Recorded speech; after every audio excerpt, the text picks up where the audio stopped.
तो मंदिर मस्जिद विवाद पर स्वामी प्रसाद मौर्य ने विवादित बयान दिया है। उन्होंने भाजपा को धमकी दी है और कहा है कि मस्जिदों में मंदिर तलाशना बंद कर दे, नहीं तो मंदिरों में बौद्ध मठ तलाशने शुरू हो जाएंगे। इसे लेकर इंडिया न्यूज से स्वामी प्रसाद मौर्य से खास बातचीत की और इस दौरान उन्होंने क्या कुछ कहा, सुनिए जरा।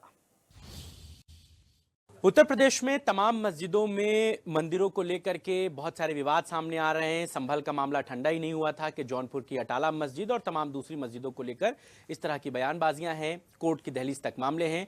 स्वामी प्रसाद मौर्य जी हमारे साथ हैं और वो कहते हैं कि अगर आप मस्जिदों में मंदिर ढूंढेंगे तो एक वक्त आएगा जब मंदिरों में बौद्ध मठ ढूंढे जाएंगे। स्वामी जी, कैसे आप इस बात को कह रहे हैं? आप कहते हैं कि अयोध्या के राम मंदिर के नीचे भी बौद्ध मठ है। देखिए,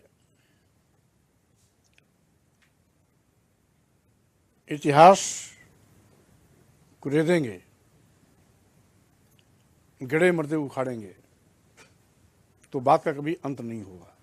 आप आपसी सौहार्द की बात कर रहे हैं। बांग्लादेश में अल्पसंख्यक हिंदुओं पर बड़े अत्याचार हो रहे हैं, इसे कैसे देखते हैं? पूरे हिंदुस्तान भर में, लखनऊ में, सभी जगहों पर उनकी बेहतरी के लिए पैदल मार्च निकाले जा रहे हैं, कैंडल जलाई जा रही है। बांग्लादेश में जो कुछ भी हो रहा है अत्यंत निंदनीय है। वहाँ पर अल्पसंख्यक हिंदुओं और बौद्धों के साथ जो दुर्व्यवहार, मारपीट, जुर्मजाती अत्याचार और कहर बर्पा किया जा रहा है,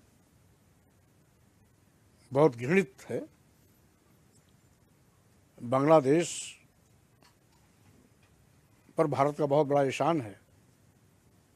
बांग्लादेश की पहचान ही भारत के नाते हुई है, इसलिए उनको इस घिनौनी हरकतों से बचना चाहिए।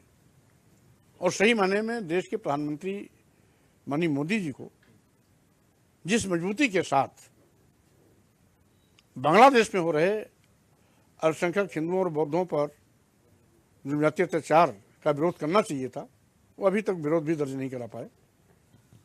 रामपुर के बड़े नेता हैं आजम खान साहब, उन्होंने जेल से एक चिट्ठी लिखी है और जो पार्लियामेंट में सेशन चल रहा है उसमें कहा है कि जितनी जोर शोर से संभल का मुद्दा आप उठा रहे हैं उतनी जोर शोर से रामपुर का भी मुद्दा उठाइए, वहां पर भी मुसलमानों पर बड़ी ज्यादती हुई है। इसको कैसे देखते हैं आप? देखिए, जाति तो इस सत्ता में, सरकार में हुई है, इसको नकारा नहीं जा सकता। बहुत से मदरसों के एड बंद किए गए, बहुत से मदरसों में मान्यताएं छीनी गई, बहुत से मदरसों में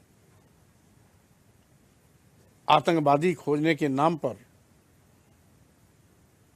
परेशान किया गया। इंडिया अलायंस के शीर्ष नेतृत्व पर भी बड़े संकट के बादल हैं। पश्चिम बंगाल की ममता बनर्जी, अखिलेश यादव, तमाम लोग अब इंडिया अलायंस का जो टॉप लीडरशिप है, यानी कि जो राहुल गांधी हैं, उनको लेकर के बड़ा प्रश्न चिन्ह खड़ा हो गया है। दबी जुबान में सभी लोग कह रहे हैं कि जो नेतृत्व है उसका बदलाव होना चाहिए। अब